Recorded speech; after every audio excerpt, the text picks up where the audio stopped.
Namaste बच्चों, welcome back to our chapter Heredity and Evolution. Last lecture. For today's lecture we are going to talk about speciation. Speciation का मतलब होता है formation of new species. अब बच्चों जैसे कुदरत ने डॉग्स को बनाया, फिर डॉग्स में से कितने सारे अलग अलग वेराइटी बने उसके, जैसे नेचर ने फिश को बनाया, फिर फिश के अंदर भी कितने सारे अलग अलग वेराइटीज बने बेटा. So speciation is defined as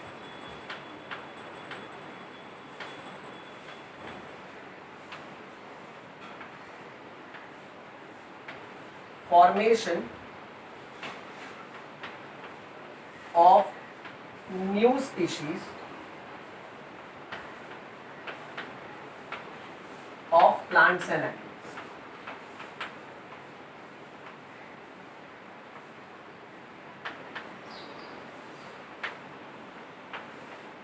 sir ये न्यू स्पीशीज क्यों फॉर्म होते हैं? Why? They are formed because of evolution.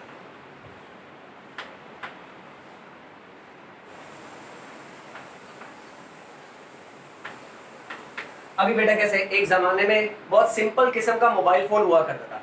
आज देखो हमारे पास मोबाइल फोन के कितने सारे टाइप्स हैं, कैमरा वाले फोन के कितने सारे टाइप्स हैं, टच स्क्रीन वाले फोन के कितने सारे टाइप्स हैं. सो इतने नए नए वेराइटी क्यों बने मोबाइल फोन्स के? बिकॉज ऑफ एवोल्यूशन, यानी टेक्नोलॉजी एडवांस होती गई. उसी तरह से सारे के सारे प्राणी, सारे के सारे ऑर्गेनिज्म से डेवलप होते गए. इसलिए कुदरत ने तरह तरह के ऑर्गेनिज्म बनाए. कैसे बनाए? तरह तरह के ऑर्गेनिज्म. याद रख बेटा. Okay, moving on. Next, species क्या होता है? Definition of species. Species are group of organisms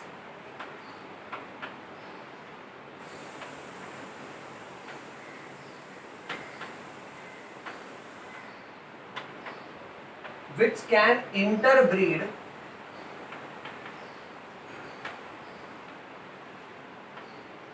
okay. So species are group of organisms, यानी ऑर्गेनिजम्स का झुंड जो आपस में इंटरब्रीड यानी आपस में रिप्रोड्यूस कर सकता है, so as to produce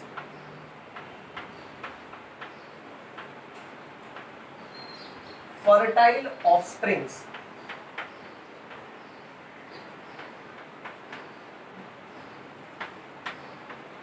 by natural reproduction.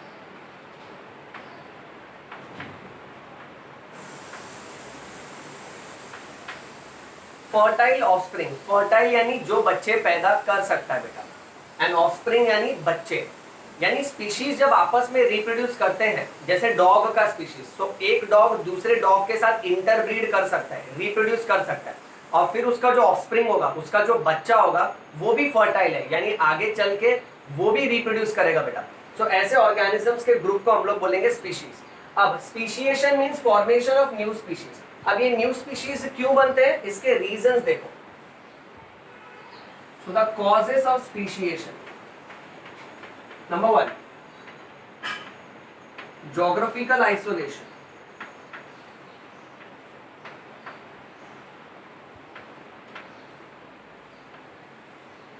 Geographical यानी जगह के हिसाब से, एरिया के हिसाब से. आइसोलेशन यानी सेपरेशन. अब बेटा एक सिंपल सा एग्जांपल लेते हैं. सपोज तू और तेरा दोस्त साथ में पले बड़े हैं बचपन में. अब हो जाता है कि तेरा दोस्त अमेरिका चले जाता है, 20 साल अमेरिका रह के आया वो. अब 20 साल बाद जब तू अपने दोस्त से मिलता है, तो क्या तेरा दोस्त तेरी तरह के ही कपड़े पहनता है, तेरी तरह के ही खाने पीने को पसंद करता है? नहीं. अब हो गया ज्योग्राफिकल आइसोलेशन. अलग माहौल में रहने की वजह से उसके रहने का तरीका, उसके दिखने का तरीका, ड्रेसिंग तरीका, ये सब चेंज होते जाता है बेटा. इसको हम बोलेंगे ज्योग्राफिकल आइसोलेशन.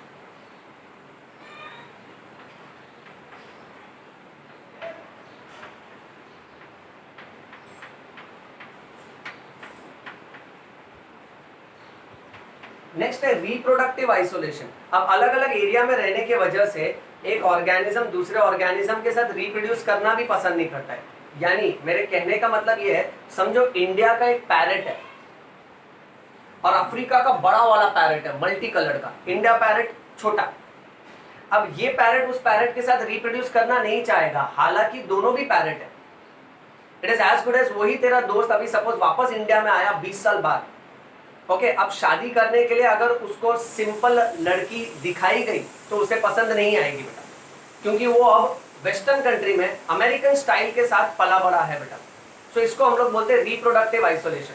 सो कुदरत ने ऐसे ही किया, पैरेट्स बनाए, फिर उनको अलग अलग ज्योग्राफी में, अलग अलग एरिया में बांट दिया, और वहां के क्लाइमेट, वहां के ईटिंग हैबिट के हिसाब से ये सारे प्राणी बदलते गए बेटा। फिर जाके पैरेट्स के अलग अलग वेराइटी बने, ग्रे कलर का पैरेट, रेड कलर का पैरेट, ग्रीन कलर का पैरेट, मल्टी कलर का पैरेट, अलग अलग एरिया के हिसाब से।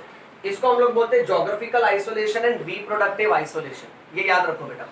इसके हिसाब से नए स्पीशीज क्यों बनते हैं? Because of changes in the food habit. Next, नए स्पीशीज क्यों बनते हैं? Because of changes in habitat. Habitat का मतलब होता है लिविंग एरिया, रहने की जगह बेटा। Okay, and last, new species are created because of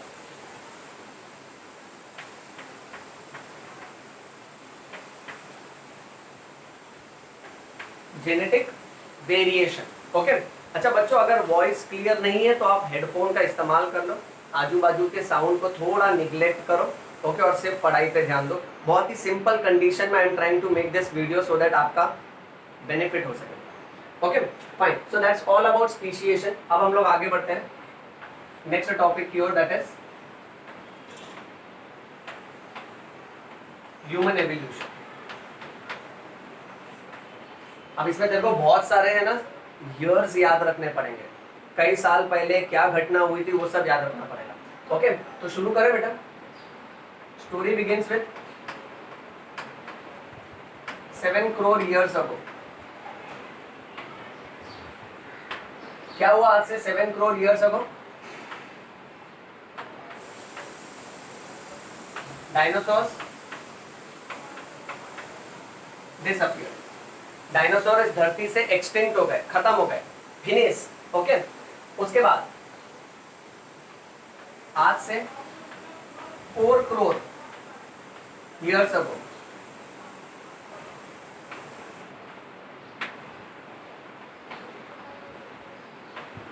monkey like animals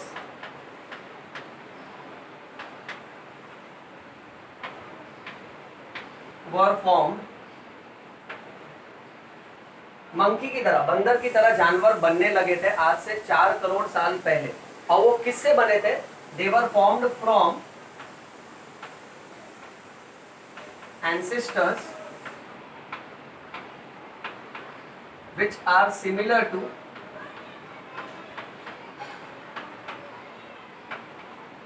modern lemurs।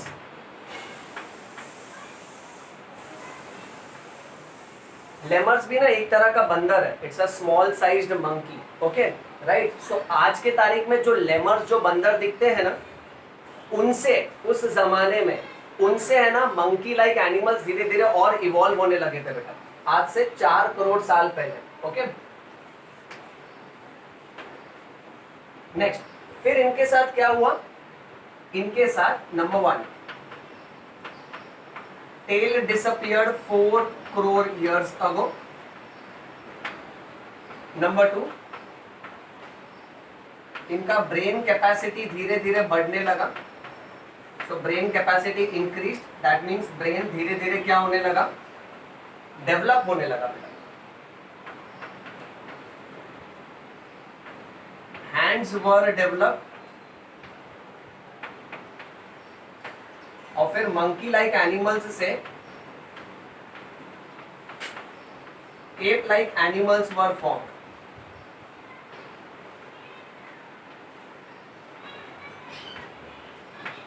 Okay, ये याद रखो। अब इनमें से कुछ एप लाइक एनिमल्स ना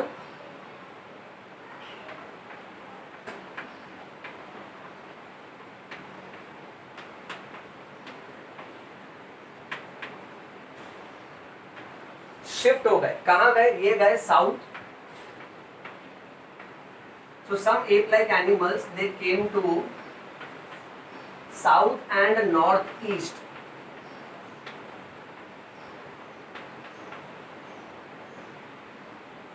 south and north east Asia.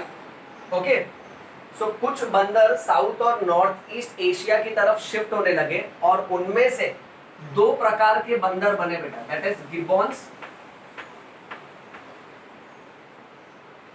And ओरंगुटन।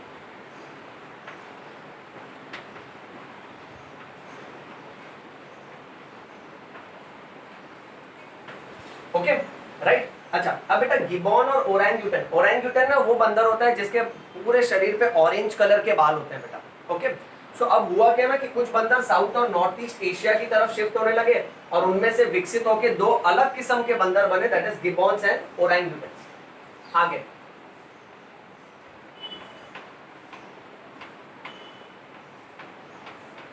some stayed in Africa, कुछ तो चले आए साउथ और नॉर्थ ईस्ट एशिया की तरफ और कुछ बंदर अफ्रीका में ही रह गए बेटा। ओके और उनमें से कौन से दो प्रकार के बंदर बने, उनमें से gorilla and chimpanzees were formed.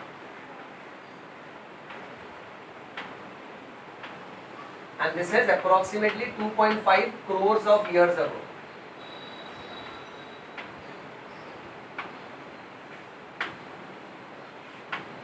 Next, evolution of 2 crore years old ape took place in a different way.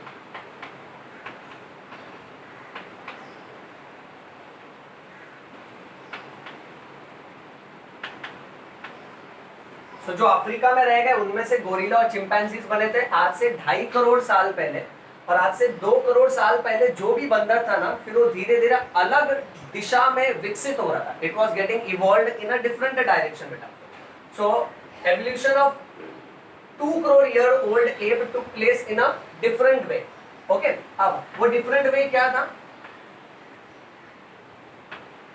Lumbar bones, lumbar यानी बैकबोन, कमर का जो लोअर बोन है ना बेटा, रीढ़ की हड्डी का जो लोअर पार्ट है उसको लंबार बोन्स बोलते हैं। Lumbar bones were well developed,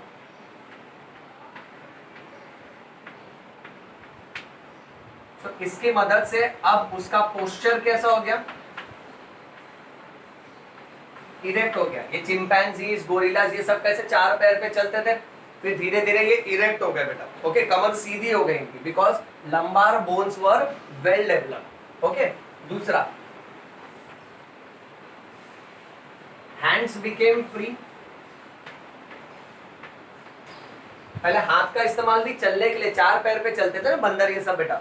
सो अब हाथ उनके फ्री हो गए और हाथ की मदद से वो खाने लगे। Okay so hands became free and hands were used for eating.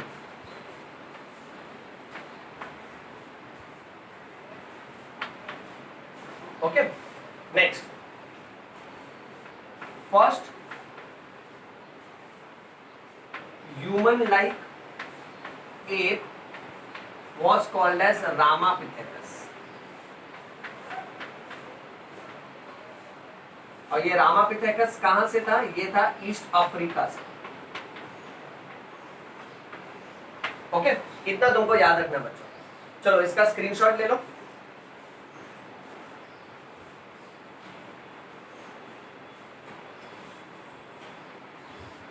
लिया बेटा, आगे बढ़ते हैं।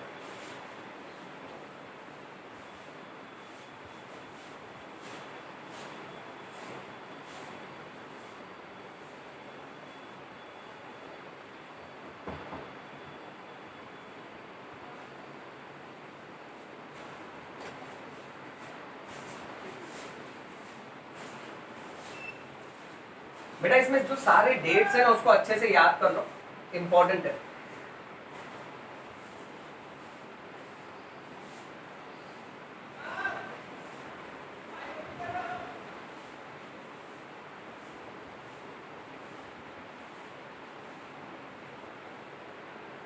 चलो नेक्स्ट, अब रामापिथेकस के बाद then brain of ape was more developed, और इनमें से हमको मिले apes of South Africa which was 40 lakh years ago.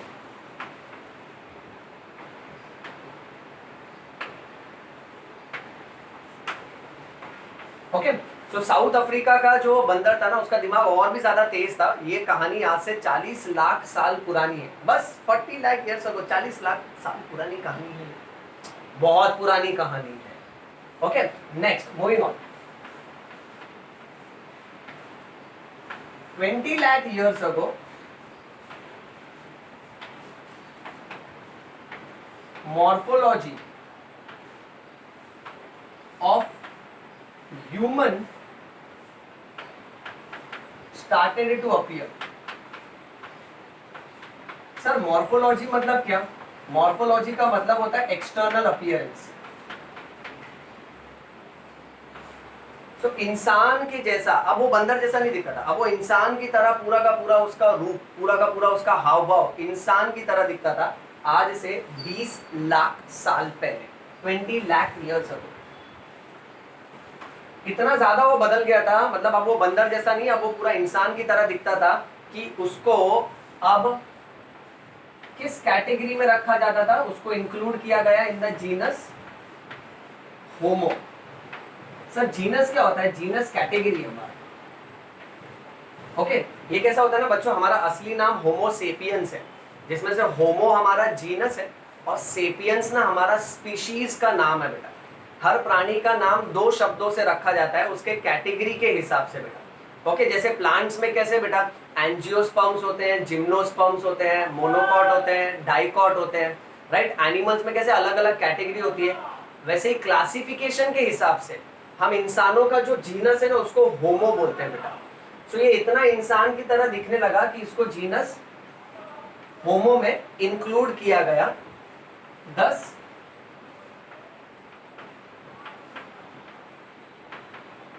skilled humans were evolved. Next moving on. फिर आज से 15 लाख ईयर्स अगो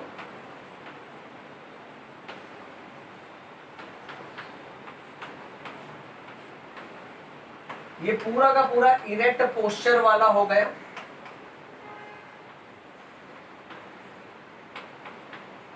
और ये पूरा का पूरा इंसान की तरह दिखने लगा बेटा। और इस तरह का प्राणी कहां पाया जाने लगा? It was found in China and Indonesia from Asian continent. Okay right, तो ये यहां पे पाया जाने लगा आज से 15 लाख साल पहले। Next, then brain development of this human-like animal took place.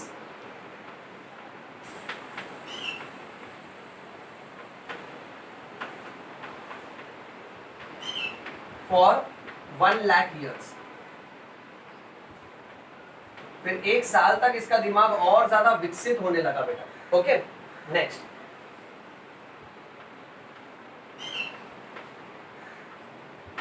$50,000 years old human is said to be included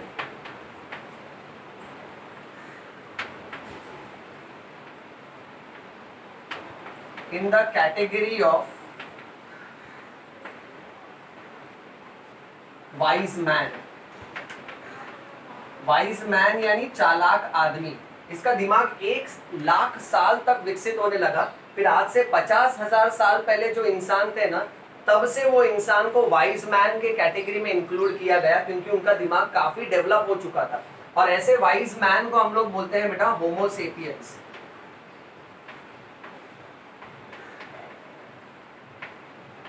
okay अब इसमें ना नेक्स्ट पॉइंट ये याद रखो, Neanderthal man was first wise man.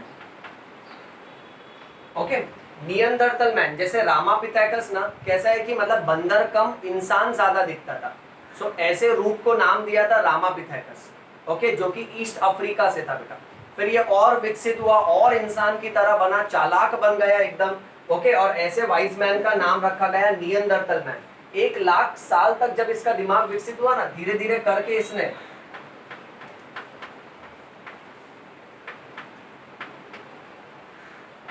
he discovered fire, आग कैसे जलाते हैं पत्थर को बजा के, ओके उसको 2 फ्लिंटस्टोन मिला, ऐसा बजाया, सोचा मंजीरा है, बजाओ, खच खच खच, आग निकल आया, ओके आग निकल आया, फिर पत्थर से हथियार बनाने लगा, शिकार करने लगा, खाने को पका के खाने लगा और विकसित होते गए बेटा। ऐसे होशियार इंसान को बोलते हैं वाइज मैन, और ये कैटेगरी का सबसे पहला जो स्वरूप था उसको बोलने का नियंदरतल मैन। नियंदरतल मैन विकसित हुआ क्रो-मैग्नोन मैन में।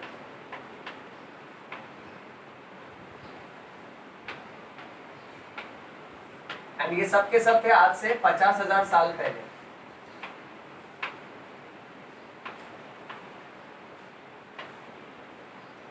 ओके चलो फिर इसके अलावा 4 और पॉइंट्स हम लोग याद रखेंगे बेटा। ओके 1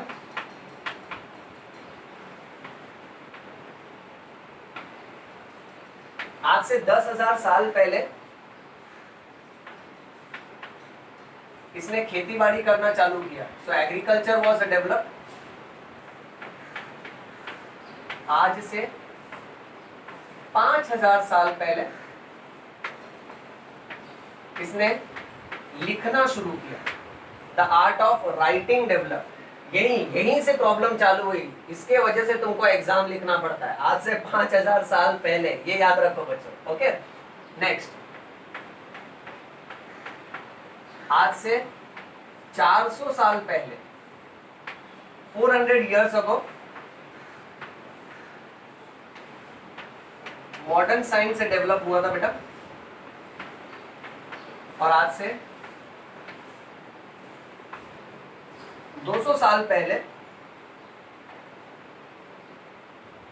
इंडस्ट्रीज बनने लगे। तो हम क्या लिख सकते हैं, हम लिख सकते हैं industrial societies were form.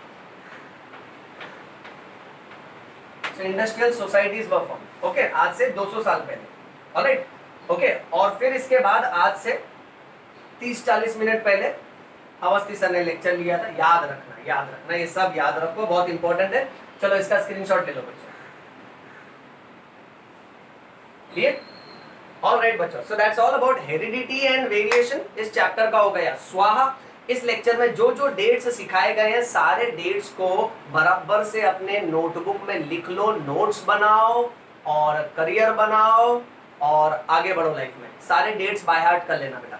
Read bio, bleed bio, yo bio. Thank you.